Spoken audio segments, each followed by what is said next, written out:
বাবা তাহসানের দ্বিতীয় বিয়ের খবরে কাছে একমাত্র মেয়ে আয়রা। বাবা মা দুজনকেই হারালেন আয়রা। বলা হচ্ছে আয়রা দুঃখী শিশু। অনেকে বলছে আয়রা যে কিনা বাবা মা দুজনেরই বিয়ে দেখেছে। সম্প্রতি তাহসান যুক্তরাষ্ট্র প্রবাসী মেকওভার আর্টিস্ট রোজা আহমেদকে বিয়ে করেছেন। নিজের দ্বিতীয় বিয়ের খবর মেয়েকে জানাননি তাহসান।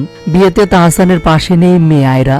বাবার কাছ থেকে চলে গিয়ে মা মিথিলার কাছে গেছে মেয়ে আয়রা। যদিও সবার ধারণা ছিল তাহসানের দ্বিতীয় বিয়েতে তার একমাত্র কন্যা উপস্থিত ছিল। সবাই ভেবেছিল মেয়েকে নিয়ে দ্বিতীয় বিয়ে করেছেন কণ্ঠশিল্পী তাহসান খান, কিন্তু সেই ধারণাটি সম্পূর্ণ ভুল। তবে কি মেয়েকে না জানিয়ে কিছুটা গোপনে রোজার সাথে বিবাহ বন্ধনে আবদ্ধ হয়েছেন তাহসান খান? অন্যদিকে মিথিলা সৃজিত মুখার্জির যখন বিয়ে হয় তখন পাশে ছিল মেয়ে আয়রা। মেয়েকে নিয়ে বিবাহ বন্ধনে আবদ্ধ হয়েছিলেন মিথিলা। বিয়ের সব আয়োজনে মিথিলার পাশেই ছিলেন তার মেয়ে। কিন্তু এবার মেয়ে আয়রাকে পাশে রাখা তো দূরের কথা, বিয়ের খবরটাও জানাননি তাহসান।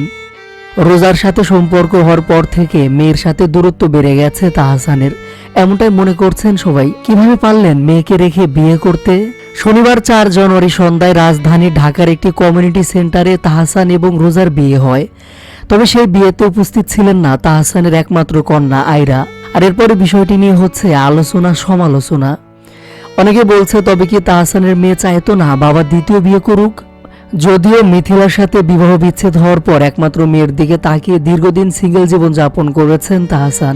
অবশেষে প্রায় অনেক বছর পরে সে নিজের দ্বিতীয় ইনিংস শুরু করলেন। কিছুটা ভক্ত অনুরাগীদের চমকে দিয়ে মেকওভার আর্টিস্টকে বিয়ে করলেন তাহসান। এদিকে তাহসান নতুন বউকে নিয়ে সুন্দর সুন্দর সময় কাটাচ্ছেন।